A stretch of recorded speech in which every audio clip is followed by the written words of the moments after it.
It was a gun. I'm not voting. If we want to build our nation. The problem with the Somalians. Just want to experience something else than a black man. Move on, move Can't be forward. like a horse with blinkers on. Honestly say, I was about to have Corrupt sex and then I pulled crap, up. but it's nice.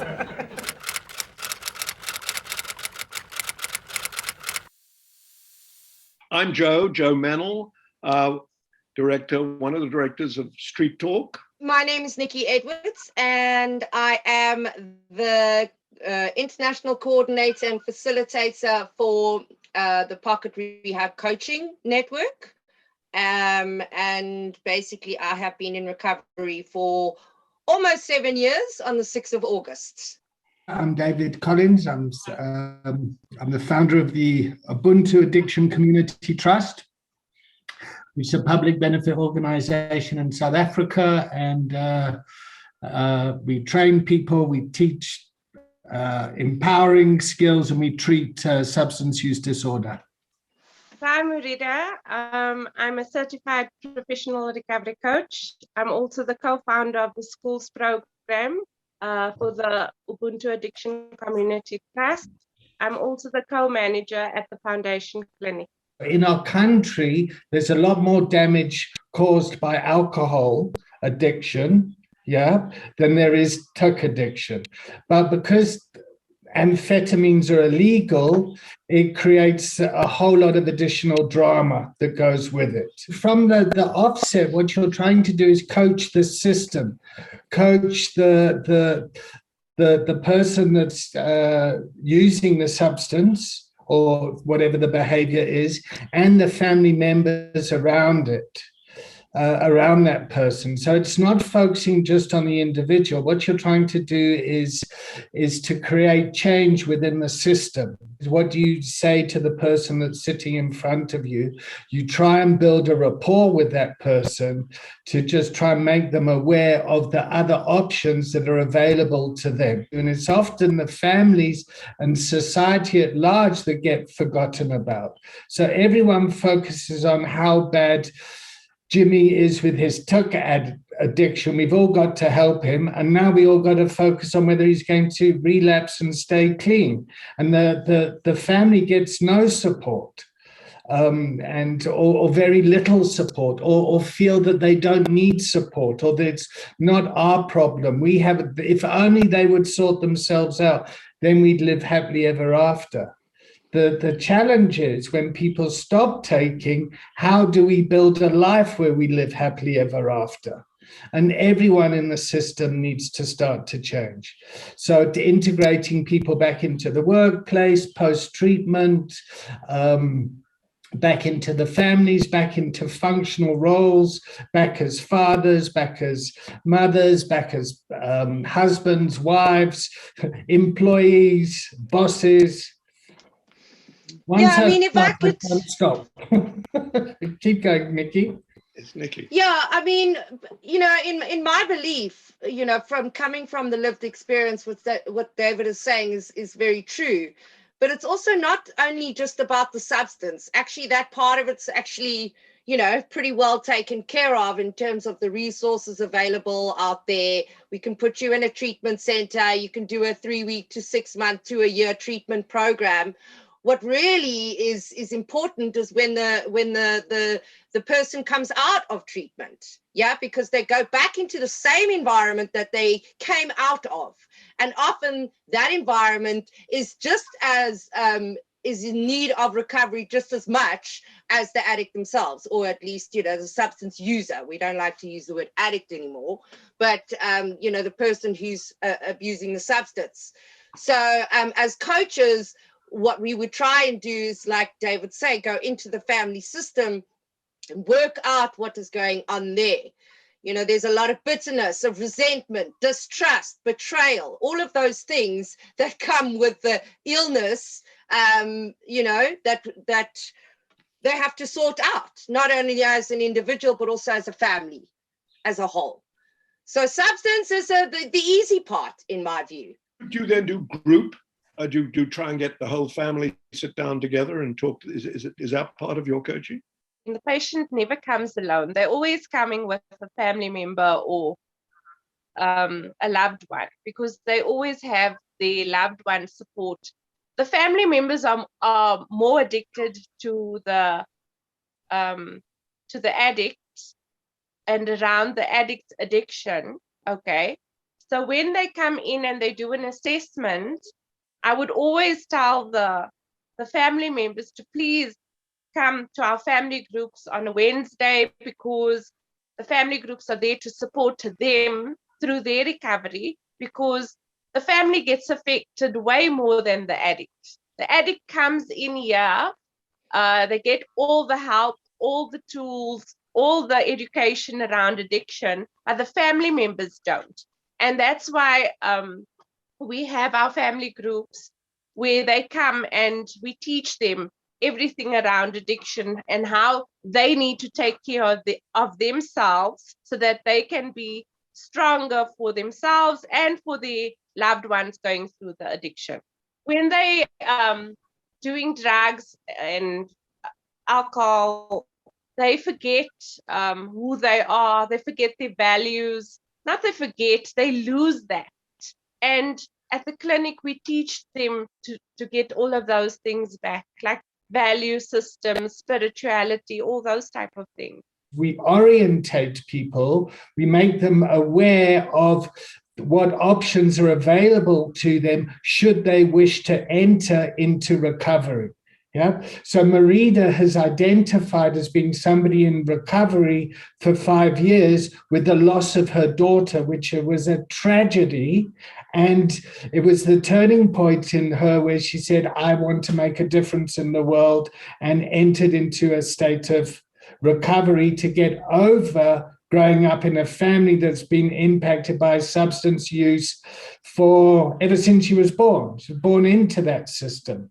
Yeah, we were all born into that system and culture. The environment that we work in is very, very therapeutic. Yeah, we just try and let the person find out what they really want to do with themselves after this addiction problem. So obviously, the patient goes into detox.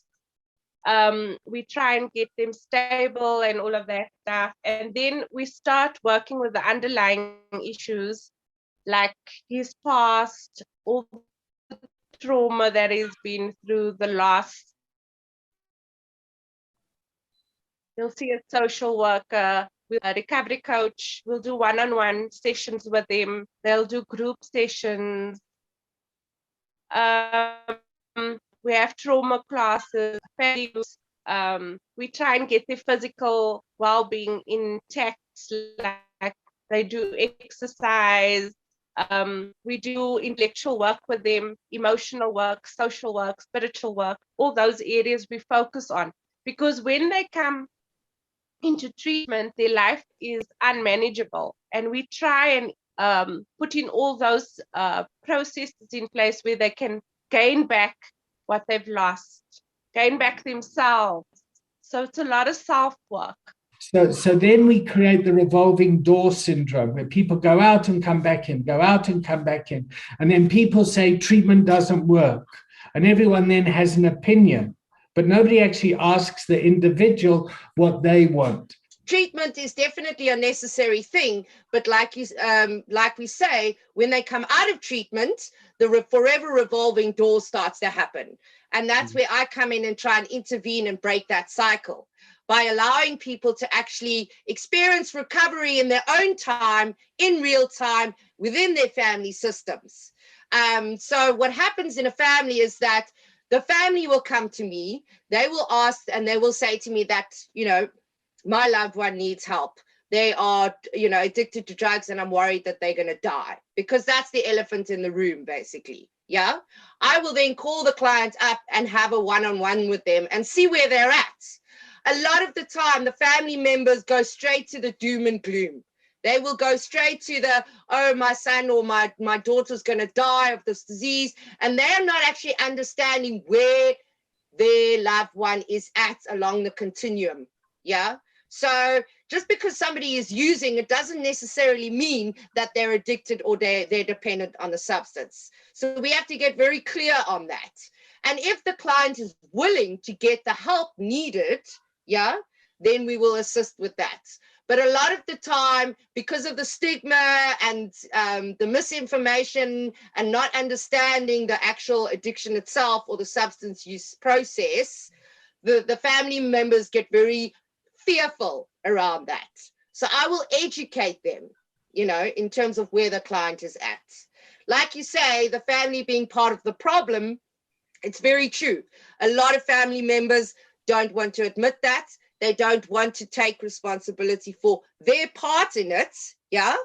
And they don't want to accept the fact that they need recovery as well. We operate from a place of wellness where in the past, people with substance use disorder or addiction were judged as morally deficient. It's a moral issue. Go and find Christianity or get your faith or something, get right and be a good person. Then we moved into the disease model where it's a medical issue and you meet certain criteria, DSM-5 criteria to meet the criteria for substance use disorder and mental health. Yep. And that was in the medical world and the world of pathology. Yeah. Right. We operate in the space of wellness. So you know what your diagnosis is. You've had treatment. You know what a treatment program looks like. You know what a structured program looks like. How can we support you now going forward post-treatment? And that's why we have pocket rehab and all the peer support stuff that happens post-treatment. So someone can go into the foundation where Merida is and they experience a biopsychosocial model. That means the biology, they get detox, the psychology, they get taught a whole lot of tools, and the social model is they get to interact and practice those skills that they can then take out into the outside world post-treatment.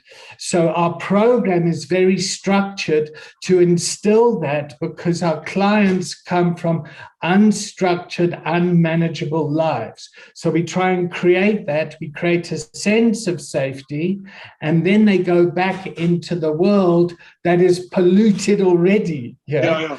My dream is to educate the youth around addiction and to educate family members around addiction and to break the stigma. My dream is to live out my meaning and purpose, and to support and assist my son in the best way I know how. To cure the world of addiction by empowering personal responsibility. Hussa. Personally, I would tell everyone out there that's going through this, if it's a family member, to go out and reach for help and to reach out to their family for support and not to be ashamed of it and to take the necessary steps to go into a rehab and speak about it. Because for me, many years ago, the hardest thing for me was taking my husband to a rehab and admitting to the fact that he has a problem. And if I had done it many years ago, I think my life would have been different. So I would just say that you should reach out. Yazi, you should ever sit and talk with people, or else take a walk and create a straight talk. Talk what is nice, it will make you feel stronger. Listen what is right and say what is wrong. You should ever sit and talk with people, or else take a walk and create a straight talk. Talk what is nice, it will make you feel stronger. Listen what is right and say what is wrong.